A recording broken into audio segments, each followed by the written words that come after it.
To all plant parents who've ever wept over their stringer hearts, today I give you 5 tips to keep your stringer hearts alive, thriving, and more luscious than Rapunzel's hair.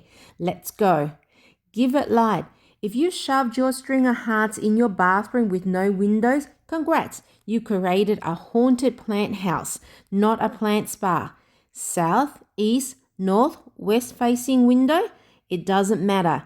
Place it near a window where it can receive as much bright indirect sunlight and 4 hours of direct sunlight, especially the gentle morning direct sunlight.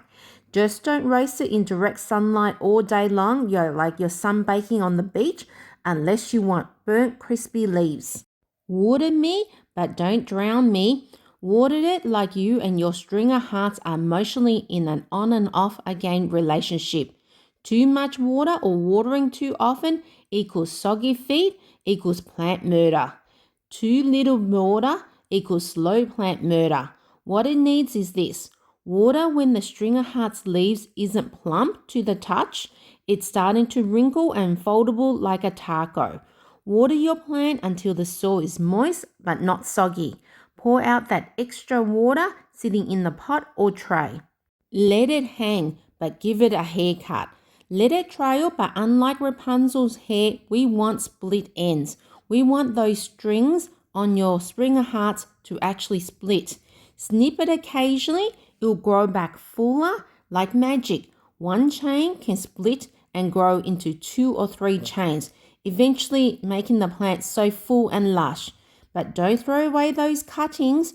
Propagate those cuttings and boom, more plants. No spending, a great money maker. Win-win situation. Feed me, feed me, feed me. Plants eat as well. Fertilize that baby during growing season. Spring, summer, autumn, winter, it doesn't matter. If your stringer hearts is growing, fertilize your baby. No starving babies here, please.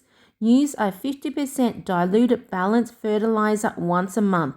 Not every day. This isn't a protein shake. We are not building muscles. We are actually building leaves, stems, and healthy roots.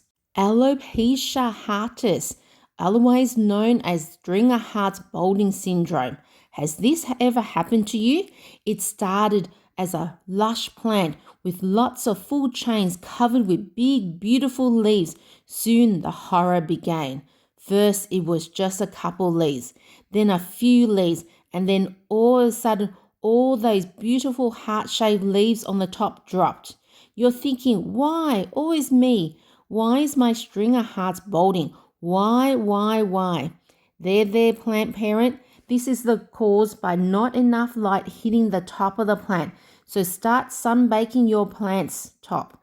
Still not working? Then it's foliage transplanting time. Snip those chains and transplant them to the top and lightly cover them with soil. Soon you're going to be swinging your stringer hearts around to show off the gorgeous strings full of lush and beautiful leaves like your prize plant. Disclaimer, if all these tips fail, then talk to your stringer hearts. Seriously, like this.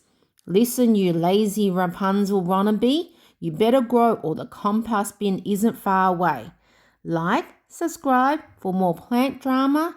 If you want more tips on how to care for your stringer hearts, then watch this video here. I'll see you next video.